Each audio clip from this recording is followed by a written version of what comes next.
Antes siquiera de escuchar y ver la entrevista con J.J. Benítez, el escritor español, que entre otros libros ha publicado el del Caballo de Troya y el Testamento de San Juan, hemos recibido algunas protestas y la inquietud que nos ha transmitido el público católico y también la Arquidiócesis de Monterrey, específicamente el arzobispo de Monterrey, Adolfo Suárez Rivera.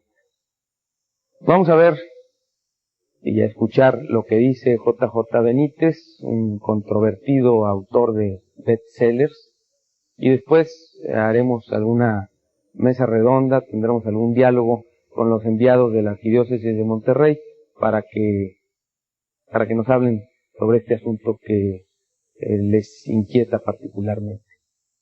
Antes de iniciar la charla con el escritor español, tenemos su semblanza en la voz de Ingrid Brunet. Juan José Benítez nació en Pamplona, España, en 1946.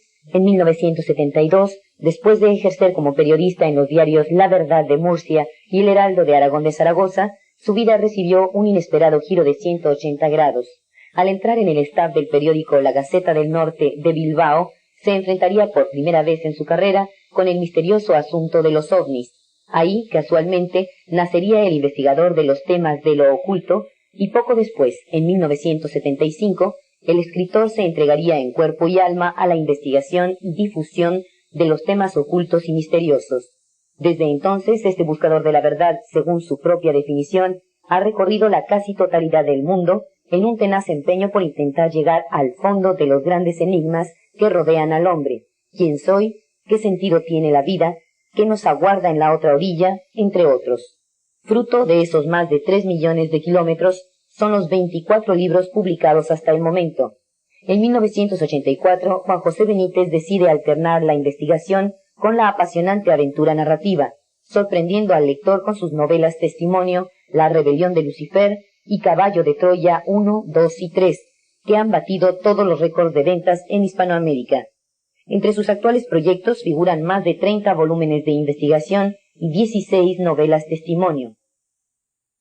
Vamos a recibir ahora en foro a Juan José Benítez, que como él mismo se define es un buscador de la verdad, y a ver qué nos platica de los 24 libros que ha publicado.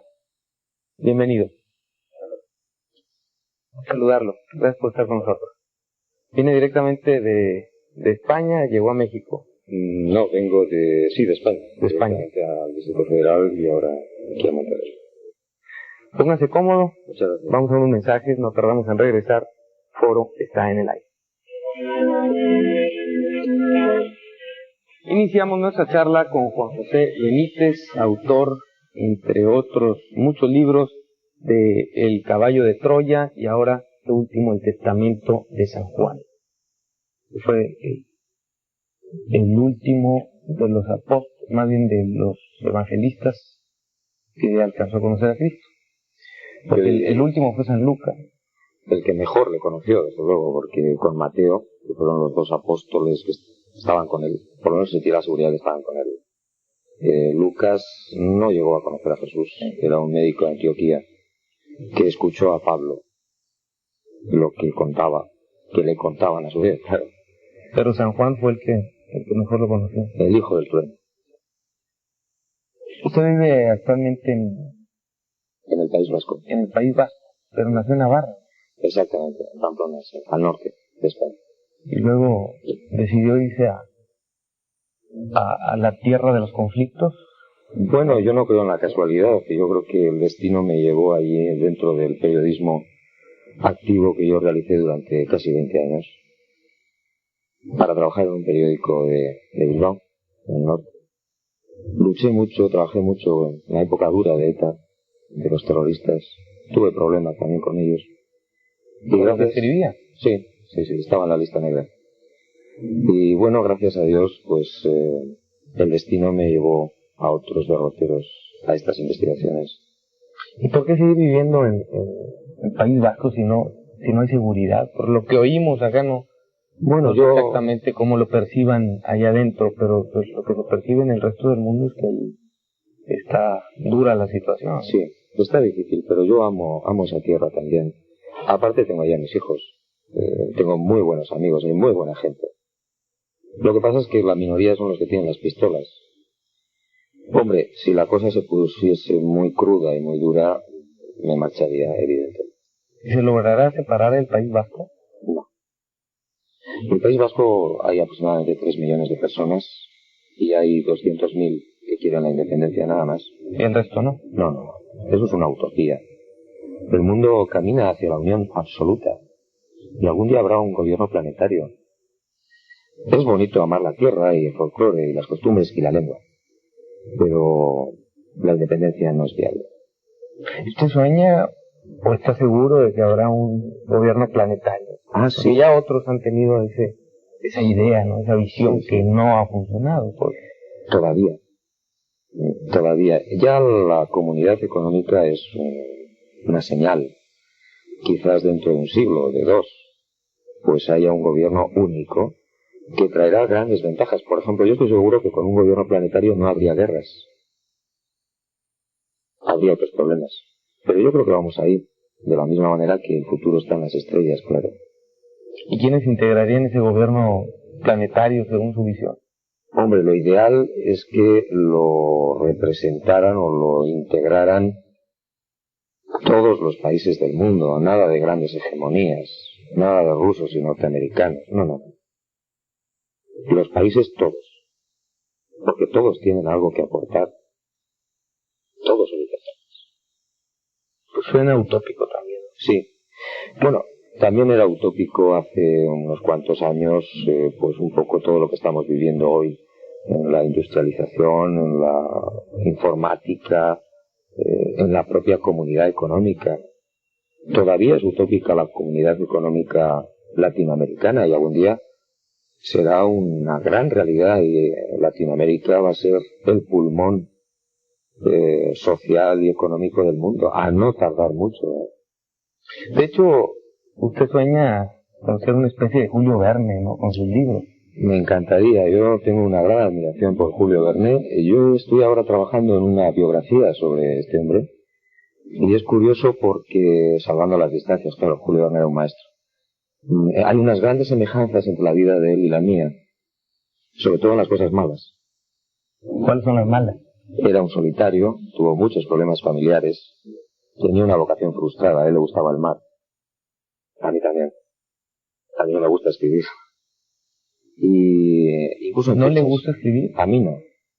Entonces, ¿cómo ha escrito 24 libros y tiene pendientes, creo que 30 más, ¿no? Sí, muchos. Pues yo tengo una vocación frustrada de pintor.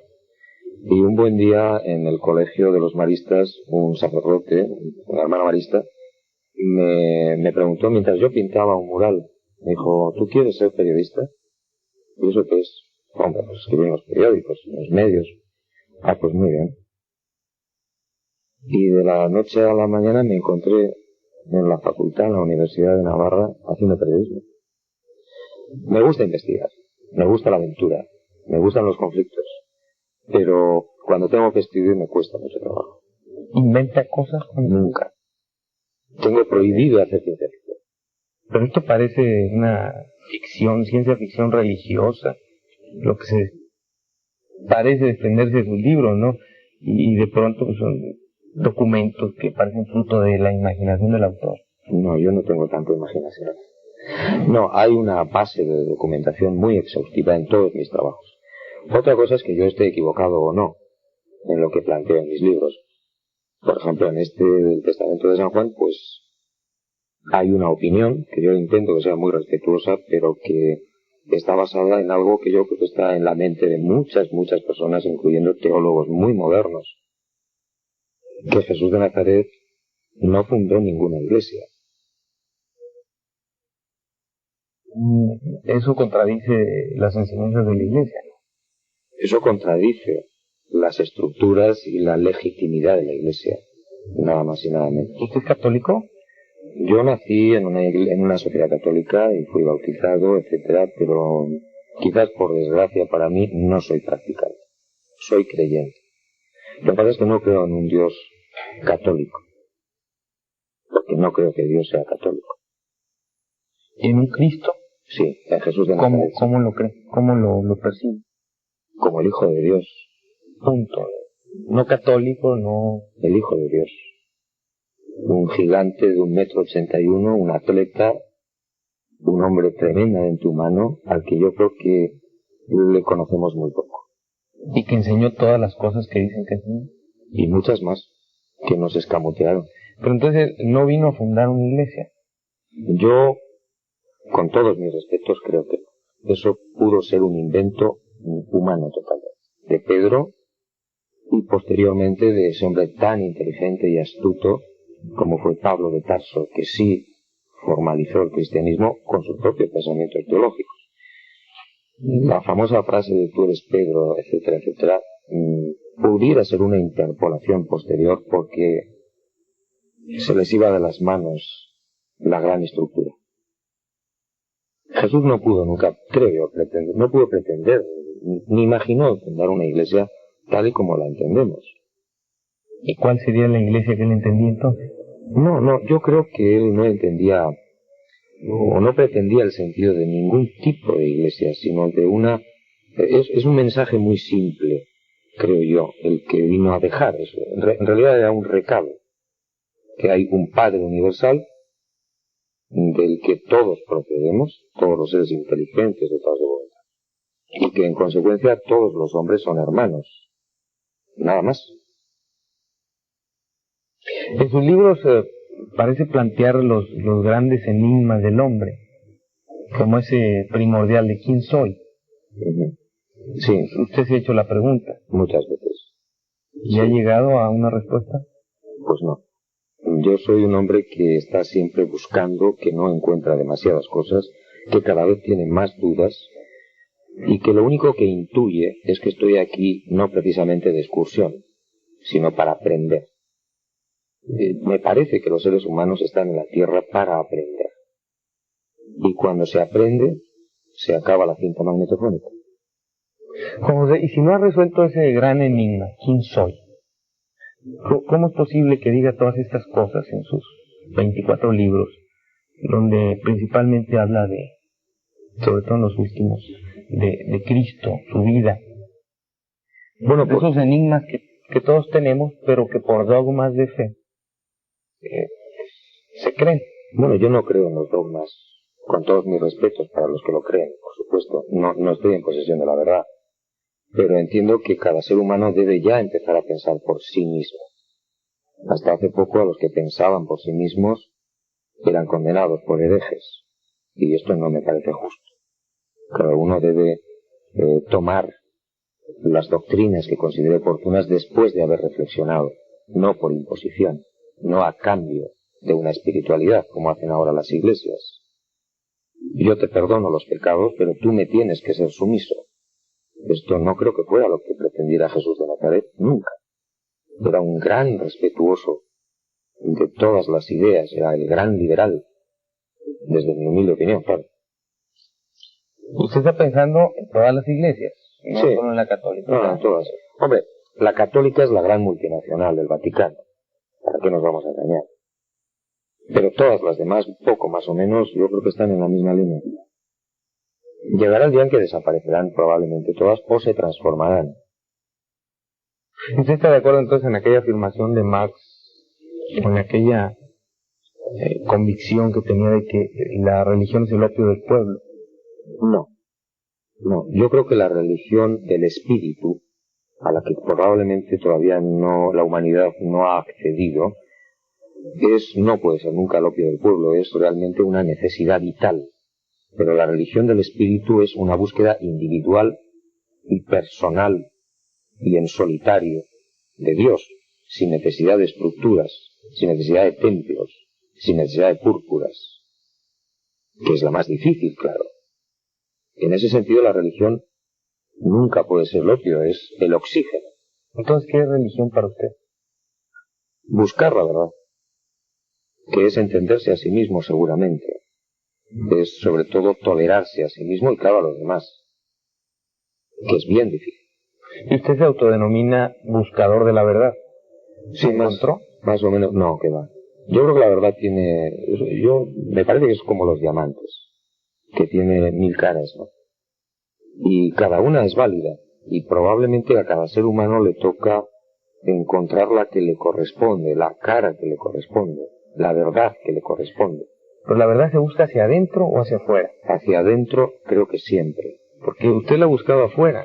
Sí, yo suelo estar muy... libros, sí, documentos. Muy equivocado casi siempre. En el fondo es una manera de buscarme a mí mismo, de tratar de encontrar respuesta a esas preguntas que planteabas. Y yo creo que la verdad está dentro. Basta que uno se quede en silencio unos minutos para darse cuenta de que ahí dentro hay muchas voces, o una gran voz. Lo que pasa es que en mi caso yo no la escucho, o la escucho poco. Yo creo que si uno escuchase un poquito hacia adentro, casi como de cajón, escucharía a los demás. ¿No le resta esto a su actividad periodística o literaria? ¿En qué sentido? De eso de no encontrar su verdad y no buscarla. Sí, lo que pasa es que yo tengo ahora unos planteamientos quizás que de momento pienso que son los adecuados, que es investigar mucho, trabajar en el exterior, buscar todo tipo de problemas, de mitos, de asuntos totalmente ortodoxos o heterodoxos y mostrárselo a la gente. Es decir, para que la gente probablemente busque, reflexione y encuentre alguna solución. Quizás llegue un momento, una etapa de mi vida en que tenga que dejar esta investigación y buscar hacia adentro, y buscarme a mí mismo. Pero creo que quizás de momento lo más importante es ofrecer a la gente, al público, cualquier tipo de investigación que pueda ser útil para ellos. Le decía que el enigma principal es quién soy yo. Si no ha encontrado la respuesta de quién soy yo, seguramente no ha resuelto los otros enigmas, como qué sentido tiene la vida. Por supuesto, si yo lo hubiera resuelto, no sé dónde estaría ahora, claro. Hay intuiciones, según las etapas de la vida, hay momentos en los que crees que estás muy cerca de la verdad, luego te das cuenta de que no. Y yo en estos momentos entiendo, intuyo que yo, como cualquier ser humano, por supuesto, somos hijos de Dios absolutamente y seres absolutamente privilegiados, inmortales por patrimonio y naturaleza. Y que estamos aquí, como yo decía antes, para cumplir algo, un aprendizaje. A continuación, después de la muerte, del sueño de la muerte, nos espera una larga, larga, larga carrera. ¿Usted considera que si encontráramos todos las respuestas a estos grandes enigmas, seguiríamos aquí? Seguiríamos aquí y además en un plano mucho más agradable y feliz, porque no nos preocuparían tantos los problemas que nos preocupan ahora. Lo que pasa es que la humanidad yo creo que es muy joven, es un bebé que casi recién se acaba de agarrar a los barrotes de la cuna, ¿no? Y está descubriendo que hay gente a su alrededor. Pues la humanidad es más o menos así, es jovencísima, que tiene 200, 300, 400 mil años, más o menos, de cierta inteligencia. Eso no es nada. La humanidad llegará a ser poquísimo. Hombre, la prueba es que todavía nos tenemos que proteger de la lluvia con paraguas. No sabemos defendernos de los elementos de una manera natural. Sí, tenemos mucho camino que recorrer, me parece a mí. No tardamos en regresar, continuaremos nuestra charla con Juan José Benítez, autor de 24 libros y otros pendientes. ¿Cierto? Bestsellers. Foro está en el aire.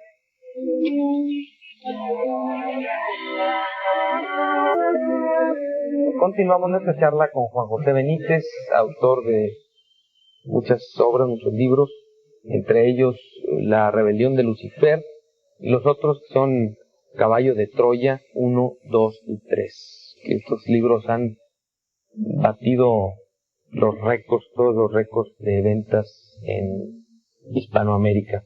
Y este es el nuevo, el de testimonio, el testamento de San Juan. Luego, como comentábamos al inicio, hay pendientes 30 volúmenes de investigación. Casi 40. Casi 40. Y 16 novelas testimonio. ¿Cuándo va a acabar Juan José Benítez de escribir todo esto? Escribe muy rápido. No, me cuesta mucho trabajo. Yo me hice una vez una promesa y que voy a intentar superar a Julio Verne no en la calidad, sino en el número de libros escritos, uno más. ¿Pero no le importa la calidad, entonces? Hombre, sí. Lo que pasa es que Julio Verne es muy difícil de igualar. Aunque, bueno, yo tengo una serie de proyectos que, como le decía antes, tienen una cierta relación con la vida y la obra de este hombre, ¿no? De viajes extraordinarios, de grandes proyectos, tocando temas que él no llegó a tocar, por ejemplo, los viajes en el tiempo, Jesús de Nazaret, los ovnis, una serie de temas que no sé por qué razón a él no le entraron. Usted entremezcla mucho a Jesús de Nazaret con los ovnis y los viajes extraterrestres. Ay, bueno, de hecho, habla de que lo vino a recoger un ovni, ¿no? No. Lo que sí suelo apuntar en mis libros es que, bueno, la Biblia es el mejor libro de ovnis del mundo. ¿Por qué? Pues porque los testimonios que se recogen tanto en el Antiguo Testamento como en el Nuevo Testamento, para los investigadores del siglo XX, son descripciones totalmente conocidas hoy de ovnis, carros de fuego, columnas de humo, columnas de fuego. Son descripciones que, claro, entonces hace miles de años no había el concepto que hay hoy en la carrera ya espacial y se le daba pues la tecnología de dioses o de ángeles o de carros de fuego. Lo que sí digo yo respecto a Jesús de Nazaret es que hay pasajes en los que Jesús se entrevista con unos seres que son denominados ángeles o calificados como ángeles en la transfiguración, en el sepulcro, etc. ¿Y usted no cree en los ángeles? Yo ¿Eran sí. extraterrestres estos? No, sí creo en los ángeles. Creo que puede haber entre la gran fuerza que es Dios y nosotros hay una enorme escala, una gran burocracia, de muy diferentes tipos espirituales o energéticos o como queramos llamarlos, y absolutamente corpóreos de carne y hueso. Entonces quizás algunas de esas entrevistas de Jesús o del Antiguo Testamento, por supuesto, podrían ser ángeles de carne y hueso, con escafandras. Yo no sé por qué la gente se asombra o se sonríe cuando yo digo alguna cosa de este tipo, porque, caramba, dentro de unos meses o de unos años quizás, los rusos no, porque no están por la labor, pero los norteamericanos, cuando suban un sacerdote al espacio, irá vestido con su casco de astronauta, y será bien emocionante ver cómo se celebra una misa en el espacio, y seguirá siendo un sacerdote. Pero entonces había ya vida en otros planetas cuando Cristo vino al mundo. Evidentemente, claro. Y él ya habría ido entonces por allá. Hombre, si él era el creador... La lógica, entonces... Claro, él tenía que tener un archivo importante de sus moradas, a las que él habla. En la casa de mi padre hay muchas moradas. Hombre, yo sé que eso se puede interpretar de diferentes maneras, pero una de las posibles interpretaciones es de que ahí arriba hay más tráfico que aquí abajo.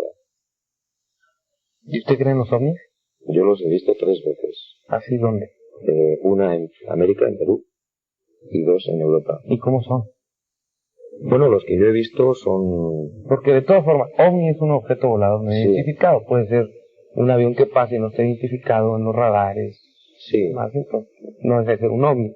Pero en el sentido que todos lo entendemos como algo extraterrestre.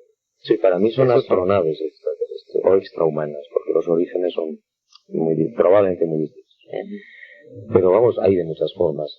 Yo he visto objetos totalmente discoidales, muy silenciosos, totalmente silenciosos, que es una de las cosas que más me llamó la atención, con una gran luz alrededor. Gracias a Dios con más gente que me acompañaba.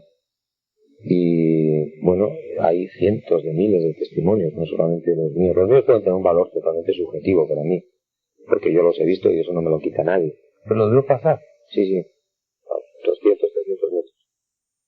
Son redondos. Discoidales, sí, como un disco, bueno, todos los que yo he visto. Porque hay de muchos modelos, muchas marcas, ¿no? ¿Iluminado?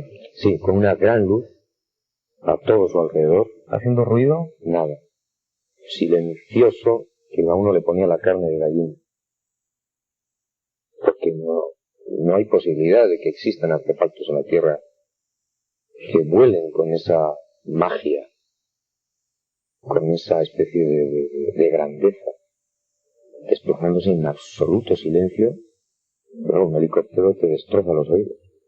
¿No habrá sido algún aparato de espionaje ruso, soviético, No, norteamericano? no creo que los norteamericanos ni los soviéticos tengan armas semejantes. Porque ya las hubieran utilizado.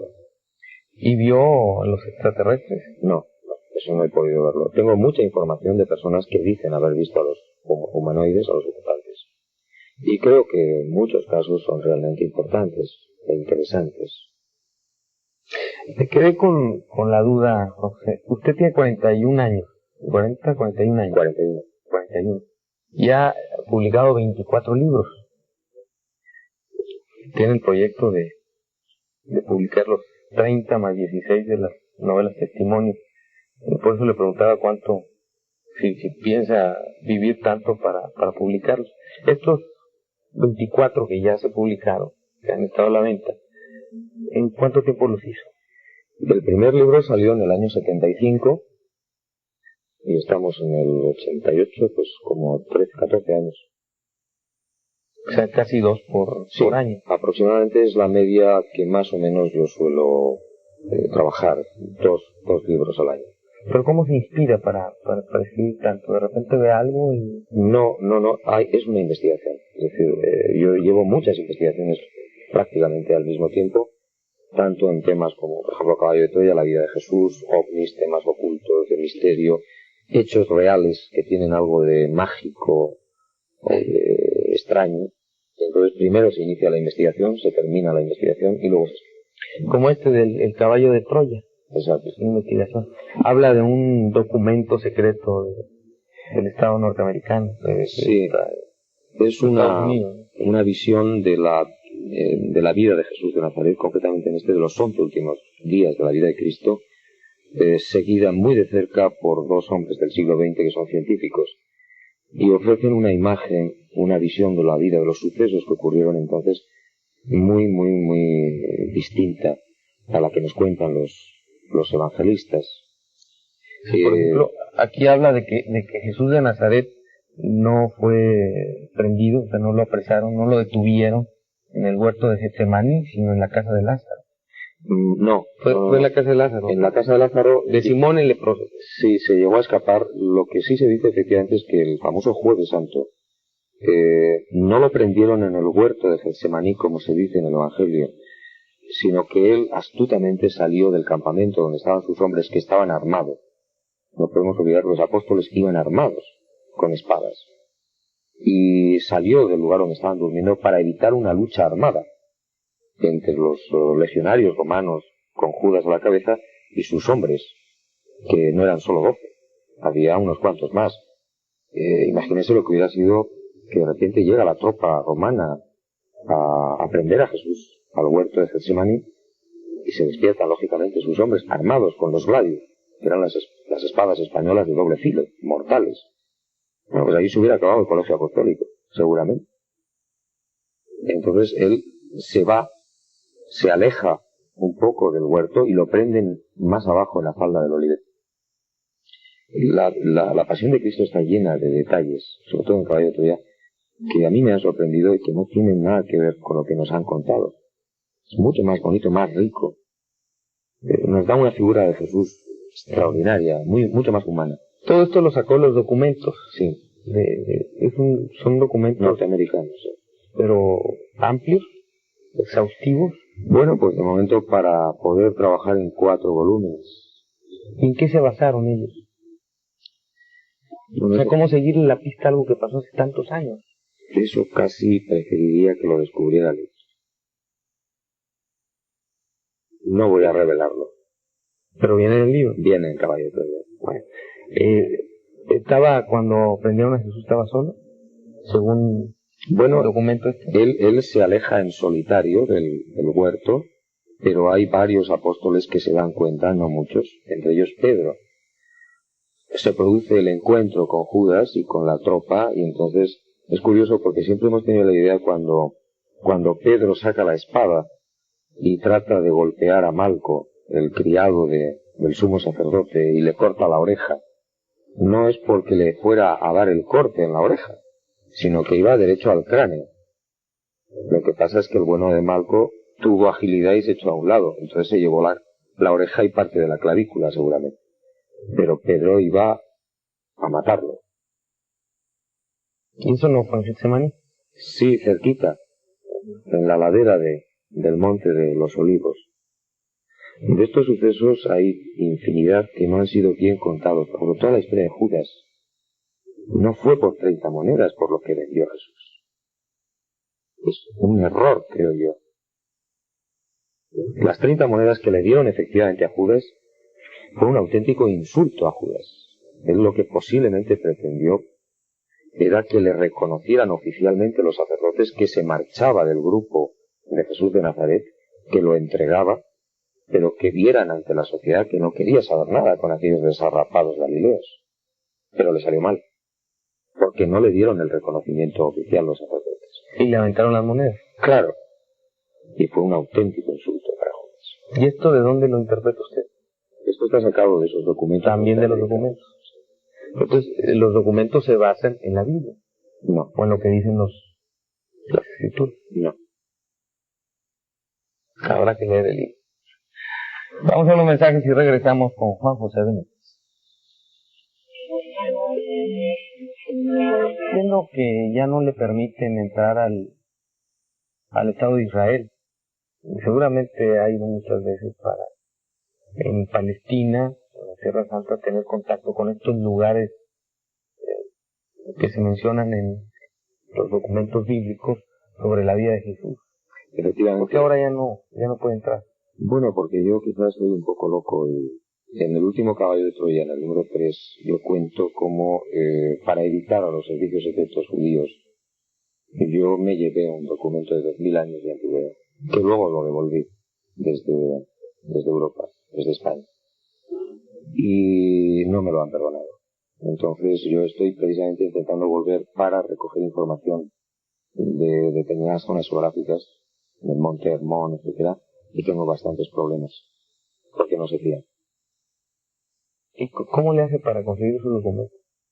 Bueno, pues yo no sé si es que soy muy audaz o muy poco inteligente, porque es peligroso. Entonces, bueno, pues yo entré en un museo, estuve visualizando lo que me interesaba, y bueno, pues en un momento determinado agarré y me lo llevé.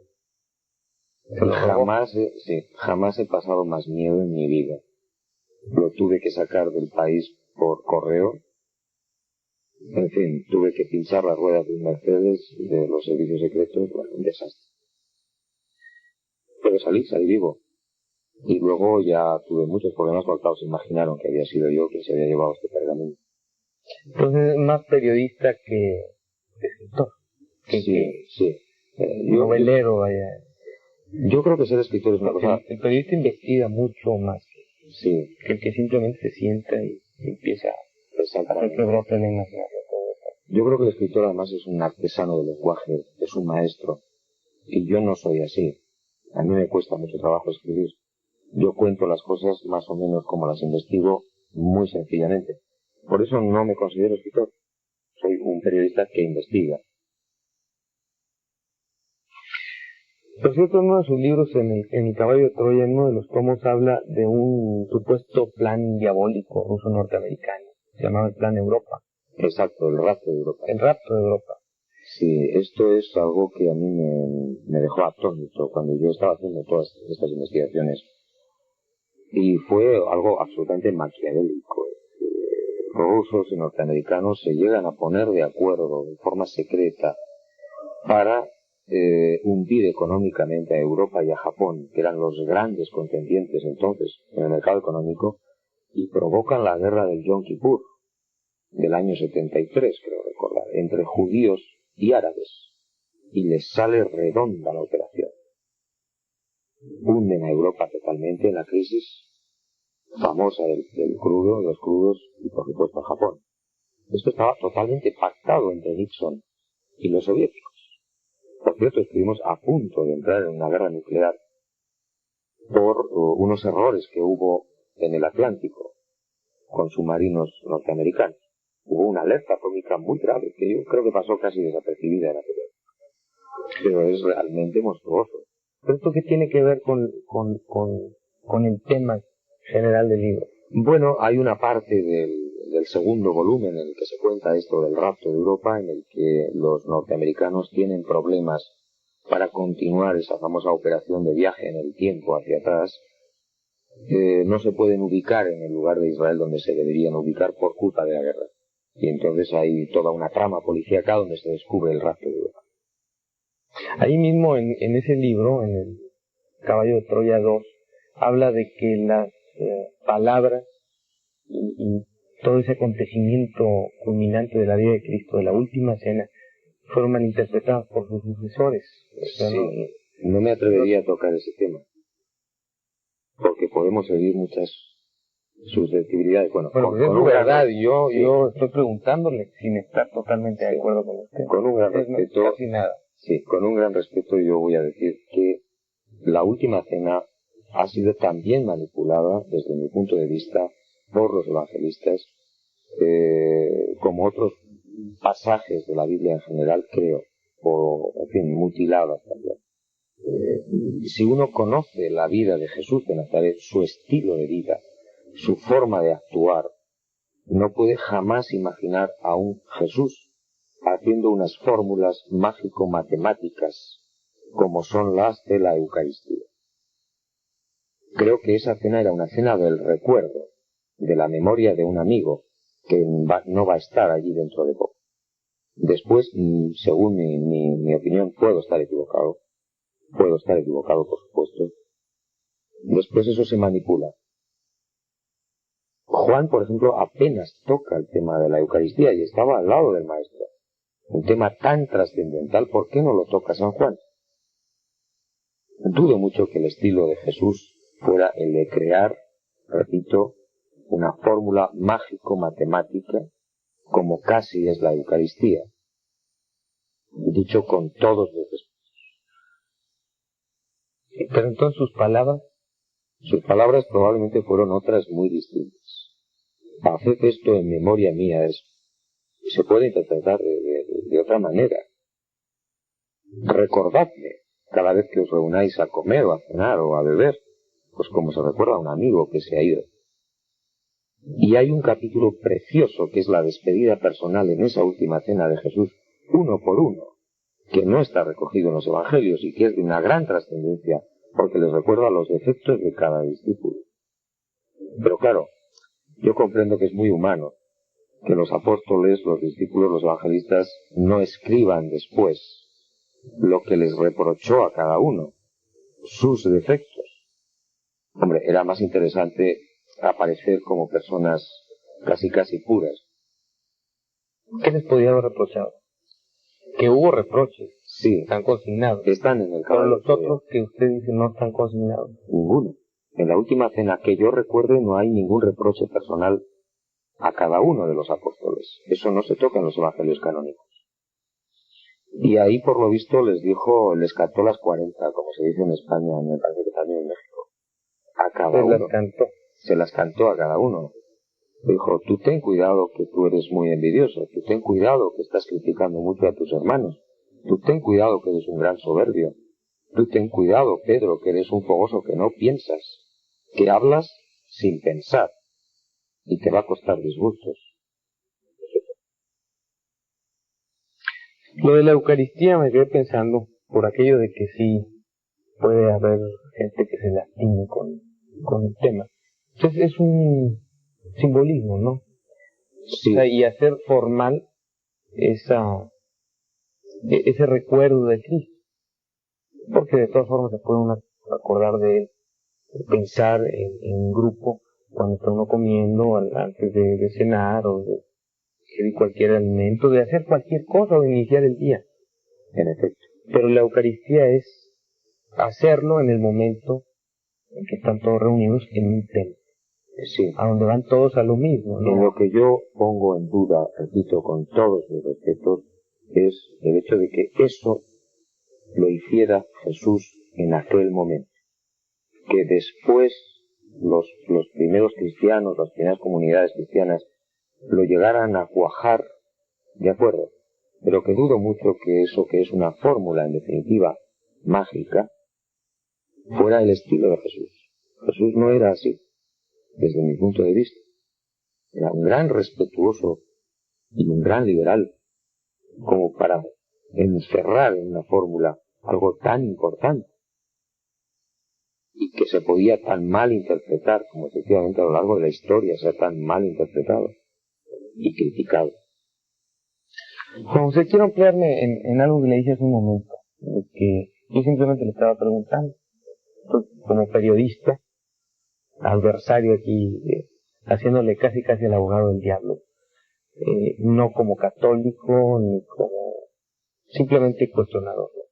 Pero sí le decía que no creo todo lo que dice, Me parece es más estupendo. casi nada de lo que escribe, sin afán de ofender, con todo el respeto, usted está siendo muy respetuoso también, pero tengo mis dudas de las investigaciones.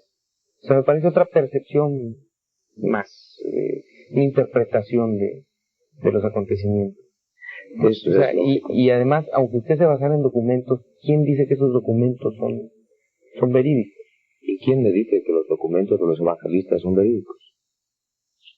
Se puede tener duda de eso también. Claro, yo creo que estamos a un 50%.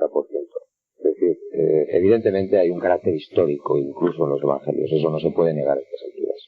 Hay estudios estupendos que dicen que, por supuesto, Jesús existió naturalmente y que los evangelios incluso tienen un carácter histórico, aunque muchas veces se le niegue ese carácter. Pero están agarrados por la fe y eso no es una base científica.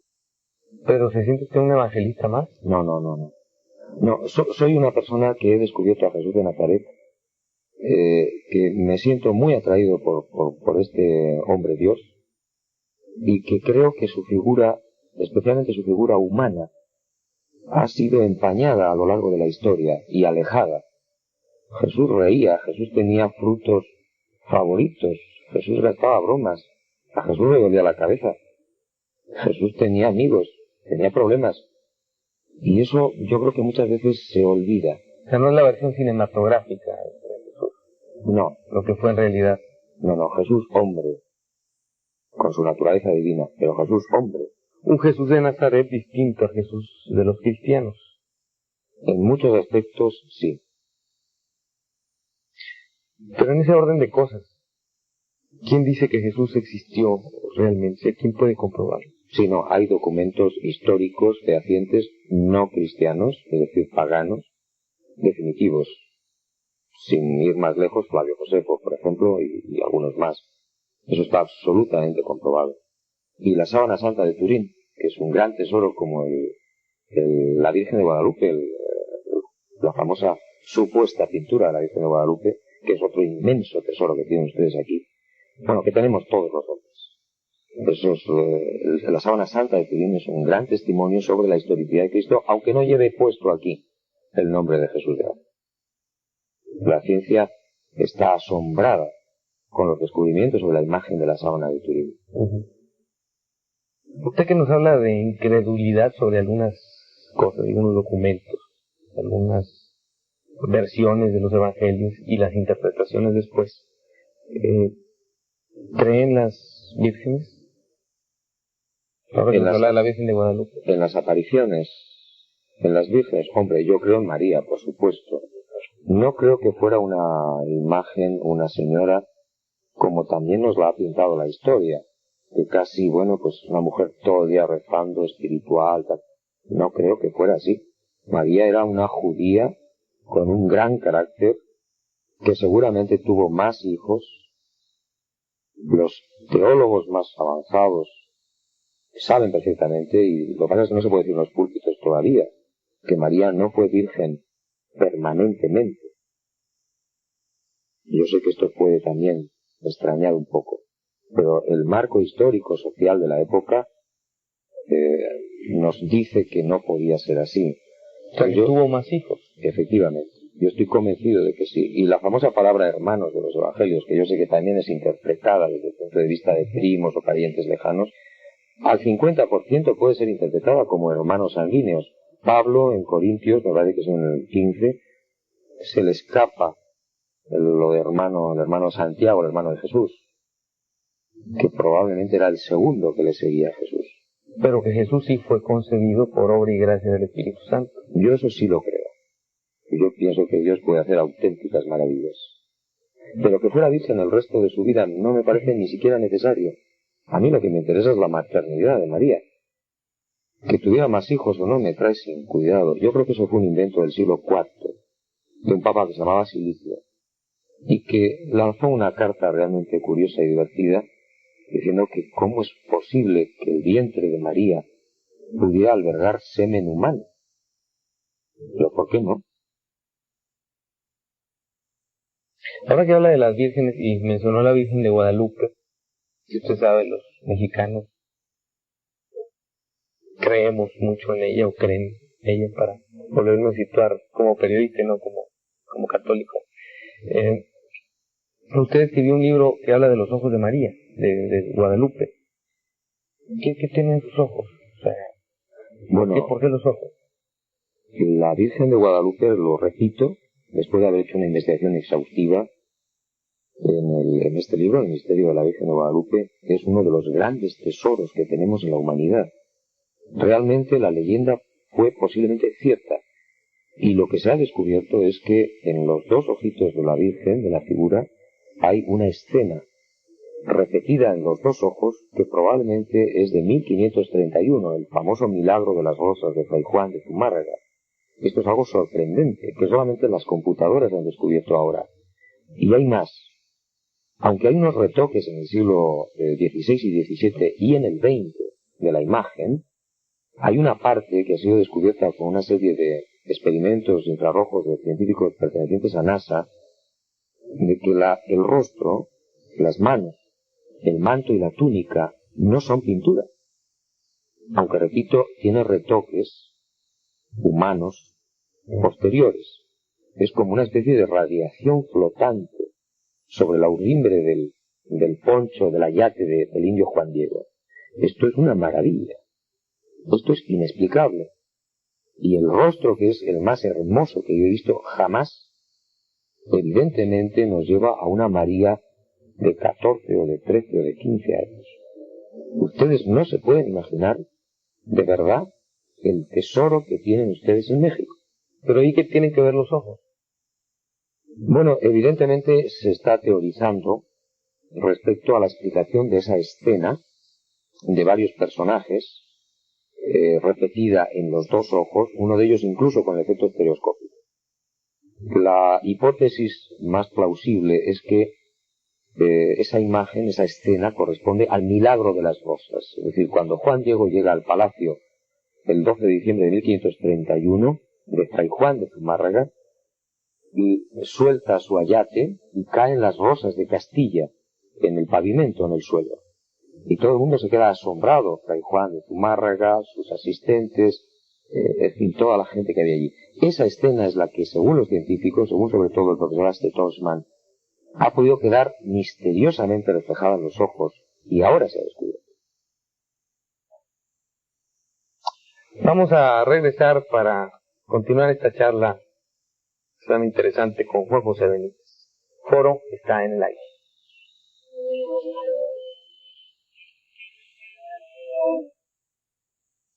En mi cuartel, don Colchón resolvió los problemas de espacio, porque ahí encontré camas europeas, 2 camas en una, resistentes literas, tarimas preciosas y además colchones muy económicos, como este, desde 59,000 pesos por unos cuantos días. ¿Con esta calidad y más baratos? Los niños siempre dicen la verdad. Ahí, donde está el osito del millón.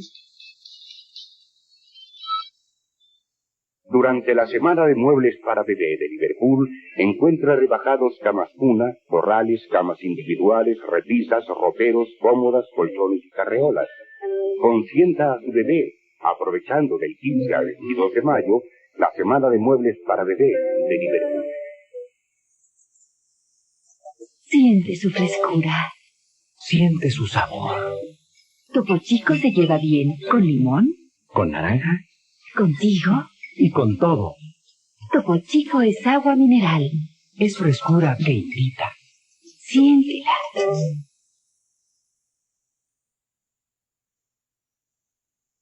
Continuamos nuestra charla con el escritor Juan José Benítez. También habla de las apariciones en otro de sus libros. No estamos yendo muy por el lado de los libros, los 3 tomos del Caballo de Troya. Todo para al final comentar el nuevo libro. Todo está relacionado. Pero son los que más han vendido, ¿no? Y ahí se tocan puntos muy controvertidos.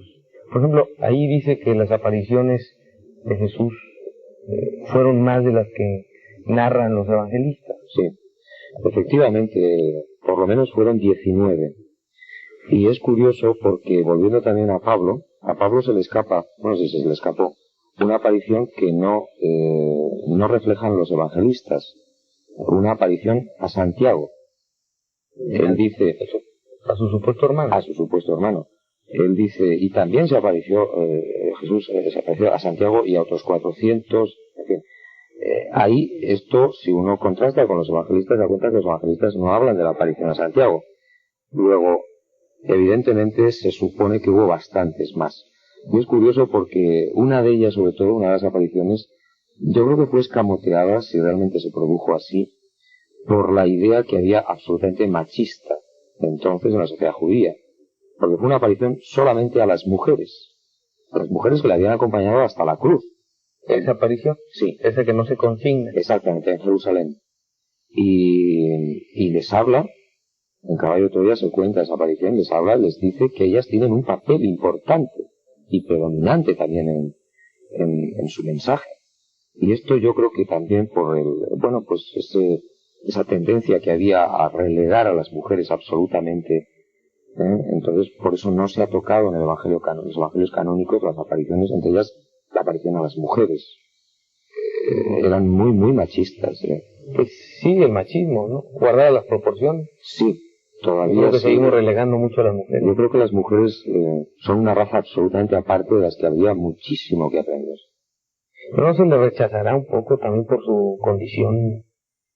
Las mujeres fueron las más valientes con Jesús de Nazaret. Las más valientes. ¿Qué hicieron? Bueno, fueron capaces... Para considerárseles tan valientes. Fueron capaces de postrarse a los pies de Jesús y ungirle delante de todos los hombres en el banquete famoso. Y secarle los pies con sus cabellos. Fueron capaces de estar al pie de la cruz, saltándose la custodia de los legionarios. Le acompañaron hasta el final. Le echaron valor y fueron por la mañanita del famoso domingo de gloria al sepulcro a embalsamarlo solas. Hay muchos gestos de las mujeres realmente valientes en la vida de Jesús, que yo creo que nos los han relegado ahí, nos los han escamoteado un poco, ¿no? Otra de las grandes incógnitas en la vida de Jesús fue en su infancia. Sí. Es un Casi no se habla de ella, ¿no? Yo es uno de los reproches que cuando pase al otro lado se lo pienso hacer a los evangelistas y los veo, claro. Si no me mandan para abajo. ¿Usted cree que el infierno esté abajo? No, yo no creo en el infierno, es una broma. No, el infierno... ¿Pero cree en el cielo? Creo que hay una especie de reconversión cuando pasamos al otro lado y que el camino que nos queda hasta el paraíso, que evidentemente existe, es muy, muy, muy largo. No vamos a encontrar el paraíso al abrir la puerta después de la muerte. ¿Qué viene entonces? Muy bien. Estamos absolutamente condenados a ser felices. Y el futuro de la humanidad es espléndido. ¿Pero qué viene entonces después de la muerte, después de que abramos esa puerta? Pues yo pienso que una larguísima vida, probablemente en sucesivas etapas en lugares que ignoro, por supuesto, que desconozco. No con este traje espacial que llevamos de carne y hueso, claro, sino con una materia probablemente muchísimo más ligera. Ya el cuerpo glorioso que nos anuncian en la Biblia de Jesús podría ser un ejemplo de lo que nos espera al otro lado. Yo creo que soy muy optimista en ese sentido. Vamos a seguir viviendo. Muy distinto a como vivimos ahora, ¿no? Sí, por supuesto, sin contaminación, sin problemas como los de aquí, y con un conocimiento muy importante de lo que es probablemente la realidad cósmica. Ahora tenemos un cerebro muy pequeño y muy limitado. ¿Pero creen en el juicio final? No. No, en absoluto. Yo creo que cada uno va a ser su propio juez cuando pase al otro lado. Pero él hablaba de un juicio final. Yo creo que Jesús de Nazaret utilizó muchas metáforas y parábolas para que más o menos lo entendieran. Pero no creo que sea necesario un juicio final. Cada uno cuando pase al otro lado ya nos vamos a juzgar a nosotros mismos. Nosotros solitos. No tardamos en regresar, continuaremos nuestra charla con Juan José Benítez. Está en el aire.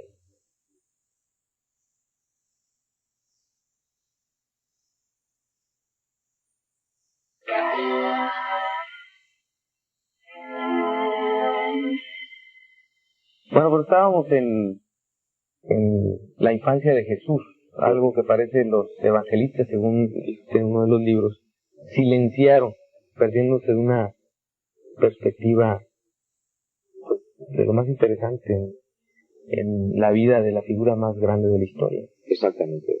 Yo creo que no hay ningún ser humano que su infancia, su juventud, no sean importantes para conocer bien toda su perspectiva, toda su vida, y en Jesús, por supuesto, yo creo que fueron esenciales.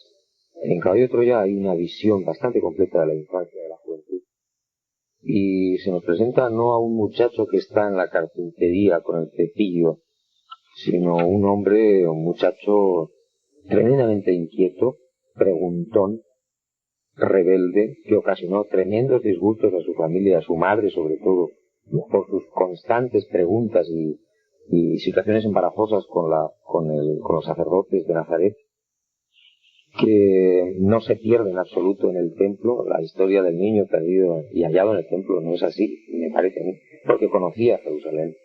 Él se quedó conscientemente en el templo durante 3 o 4 días con el consiguiente disgusto de sus padres, que supongo que no le arrearon una bofetada, pues no sé. Es una infancia impresionante. ¿Y eso quién lo dice? Bueno, eso está en esos documentos. Los documentos norteamericanos. ¿Y usted cree mucho en los norteamericanos? No, yo en los norteamericanos no creo demasiado, pero entiendo que en esa historia hay un fondo tremendo de verdad y de lógica. ¿Y para qué les interesaba documentarse tanto sobre la vida de Cristo? Bueno, fue una experiencia, creo que es un experimento. Evidentemente, el Peladito es una de las figuras claves de la humanidad. Y se han contado pocas cosas de la vida de Jesús, y algunas muy mal. ¿Qué otros se han contado mal? Bueno, pues hay muchísimas anécdotas. Por ejemplo, ahora mismo recuerdo el famoso pasaje tan polémico en el que han corrido tantos ríos de tinta de la expulsión de los mercaderes del templo, que Jesús agarra un látigo y empieza a derribar mesas. Yo no puedo imaginar a un hombre Dios colérico. Esto no tiene sentido. Entonces, en Caballo de Troya será una versión que es mucho más linda, mucho más normal y lógica. Lo que Jesús probablemente hizo fue abrir los corrales donde estaban los ganados destinados, el ganado destinado a los sacrificios en el templo, en el atrio de los gentiles, y soltar estos bueyes y todo este ganado, que son los que realmente derriban las mesas, en la estampida que provocan. Algo que aplaudió el pueblo además, porque no estaban de acuerdo con el comercio que había allí, con los cambistas y con las prostitutas. Esta variante de ese suceso a mí me encaja mucho más que en un Dios colérico que empieza a azotar a la gente. Bueno, Juan José, en un momento estábamos hablando del cielo y el infierno. Me decía que a lo mejor lo mandan allá abajo. De ahí le pregunté si creía en el infierno. Y me puse a pensar en Lucifer. Usted escribió un libro de Lucifer, La rebelión de Lucifer. ¿Cree en Lucifer? Sí, por ¿Cree en el supuesto. demonio? Creo en Luzbel o Lucifer. Me parece que es un personaje maldito y muy mal conocido, me parece, y peor interpretado, que no se rebeló contra Dios en el sentido de que quiso ser como Él, que es la explicación que siempre nos han dado, sino que fue un ser que se hizo preguntas. Por ejemplo, y esto está en la filosofía de la rebelión de Lucifer, ¿existe Dios? Pudo plantearse Luzbel o Lucifer. Fíjate que nos encontramos ante un Lucifer ateo. Si no me demuestran que existe el Padre Universal, yo no le obedezco. Y además pretendo una autonomía, una independencia de mis dominios. Pero entonces estamos llenos de Luciferes. Evidentemente, claro. Es una pregunta que todo el mundo se ha hecho, o se ha hecho alguna vez. Evidentemente. Que cuando no encuentra respuesta, mucha gente se va a los dogmas de fe. Sí. Lo que pasa es que al pobre Lucifer le han echado y le seguimos echando la culpa de los males humanos. Y yo creo que el diablo no tienta a nadie. Bastantes problemas tiene él, solito.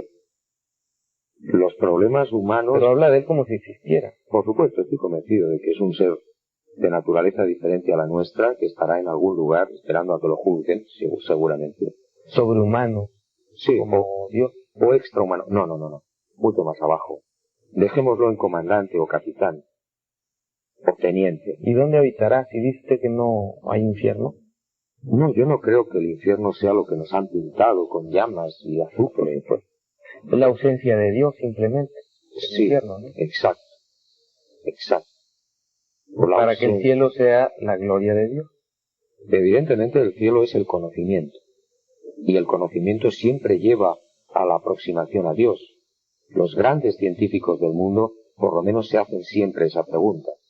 Y casi todos los buenos científicos, honrados científicos, los grandes sabios, se aproximan tremendamente a Dios. Pero hay otros que se vuelven ateos. Yo no creo que exista nadie ateo. De palabras sí. De corazón, muy difícil. ¿Usted se ha puesto a pensar qué momento de su vida recordará a la hora de la muerte? No lo sé. No le tengo mucho miedo a la muerte. Tengo gran curiosidad por ver lo que hay en el otro lado. A ver si puedo hacer libros o reportajes sobre aquello, pero... Pero eso ya se lo he estado preguntando. Sí. ¿Qué habrá más allá? No, pues digo que tengo una gran curiosidad. Lo que sí seguramente recordaré será a mis hijos. Que es lo que más quiero en el mundo, claro. ¿Y no se arrepentirá alguna vez de lo que ha escrito? Hombre, si algún día me arrepiento de lo, o veo que me he equivocado en algo que he escrito, espero ser lo suficientemente humilde para rectificar. A mí no se me caen los anillos porque me haya equivocado. Si me equivoco, pues rectifico. Lleva 24 libros, no hay algo que rectificar. Después de 13 años de estar escribiendo. Lo que yo escribí en cada momento es lo que realmente pensé o descubrí en ese momento. He podido transformar esas ideas con el paso de la madurez. Pero creo que no quitaría nada de lo que he puesto en mis libros. Este es el último, el Testamento de San Juan, el último y dramático testimonio de un apóstol que contribuyó a revelar el mensaje de Cristo. Dice usted aquí al inicio que cuando cumplía ya los 100 años, San Juan, que ya a los 27 conoció a Jesús. Probablemente antes. Después, al final, en el momento de que llegaba su muerte, por eso le preguntaba a usted, en el momento de su muerte, ¿no se irá a arrepentir igual que San Juan? Hombre, él se arrepintió de algo que había dicho, o que había dejado de decir, y quería revelarlo. Exacto. Yo creo que se dio cuenta de que había muchas cosas que no habían dicho, o que las habían ocultado a las primeras comunidades, a las 7 señoras elegidas, a las 7 iglesias de Asia, y él decide morir en paz. Y entre otras cosas, denuncia que se han olvidado del mensaje de Jesús y que han hecho una religión a propósito de la figura de Jesús, que es bien distinta. Porque estaban totalmente borrachos de gloria después de la resurrección. Y esto es muy humano y muy comprensible. Pero, bueno, se les fue la estructura de las manos. Y se olvidaron del mensaje. Yo creo que eso está sepultado. Habría que derribar el Vaticano entero para sacar la luz de ese mensaje. ¿Cuál cree que haya sido ese mensaje? Muy sencillo. Que hay un Padre universal y nosotros somos sus hijos. Y todos los seres humanos somos hermanos. Todos. Creyentes o no creyentes. Y ese es el testamento de San Juan, el llamar la atención sobre ese mensaje que vino a dar Cristo. Exacto. Ojo, tengan cuidado, dice San Juan en el testamento, tengan cuidado que nos estamos olvidando de lo más importante. Finalmente, las fechas de Jesús, su muerte y su nacimiento son exactas, como se narran en los evangelios. Hay una investigación exhaustiva de exégetas y de historiadores y yo creo que la fecha de la muerte está muy aproximada. Era el 7 de abril del año 30 de nuestra era, viernes, pero la fecha de nacimiento a nivel popular está totalmente equivocada. 24 de diciembre. Sí, Jesús no pudo nacer en Navidad ni en el año cero. Nació en el solsticio de verano. Sí, se supone que hacia el veintitantos de agosto del año -7 o -6 de nuestra era. Esto fue un error del monje Dionisio el Exiguo cuando hizo la reforma del calendario gregoriano. Jesús nace cuando ya Herodes el Grande vivía. Herodes el Grande muere en el año -4 y manda matar a los niños menores de 2 años de edad. Por tanto, Jesús tuvo que nacer en el año -6 o -7 de nuestra era. Y en Navidad imposible porque las condiciones climáticas de Israel no permitían guardar los rebaños al raso. Ni en diciembre, ni en noviembre, ni en enero, incluso febrero. Entonces sería Libra, según la astrología. Leo. Nos está diciendo que nació el veintitantos de agosto. 21 probablemente de agosto. Está ya terminando. Sí, aproximadamente. ¿Y usted cree en esto de la astrología que pudo haber influido en la vida y el carácter de Jesús? No, Jesús de Nazaret era un hombre Dios. Ahora, hay grandes y muy buenos astrólogos que hacen cosas realmente interesantes. Pero en el hombre Dios no. Y la fecha de su muerte fue también en abril. Ahora sí, correcto. El 7 de abril. Coincide con las épocas que nos toca la Semana Santa. Sí, más o menos. Sí, eso está muy bien estudiado desde un punto de vista astronómico, histórico. Era el 7 de abril del año 30. Jesús tenía ya casi sus 36 años. No tenía 33. Era un hombre relativamente mayor para la media de edad entonces, que eran 40 y tantos años. Juan José, usted está tratando en sus libros un tema delicado y peligroso. Lo hemos tratado aquí, por eso insisto en que, además, no por el temor a que sea un tema peligroso, delicado, pero porque el público merece todo nuestro respeto, se lo hacemos de abogados del diablo, ¿no? O sea, yo le pregunto, le cuestiono, usted responde, es su verdad, ya está en los libros, y el juez es el público. Pero usted vino de España a México a promover sus libros, viene a pedir que lo compren de alguna manera, creo que es una promoción. Y ahora yo le voy a voltear la pregunta, ¿a quiénes no le recomendaría que lean sus libros? Me alegro mucho que me haga esta pregunta.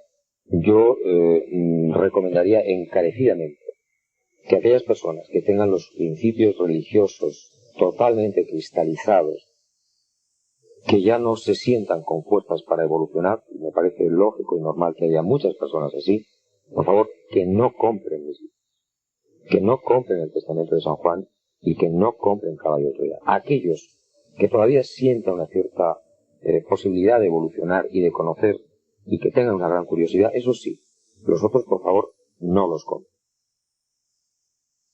Muchas gracias por estar con nosotros y mucha suerte. Muchas gracias. Esperamos sus siguientes libros, 24 libros publicados ya por Juan José Benítez, 30 volúmenes en ideas pendientes de imprimir y publicar y 16 novelas testimonio. Gracias. Muchísimas gracias.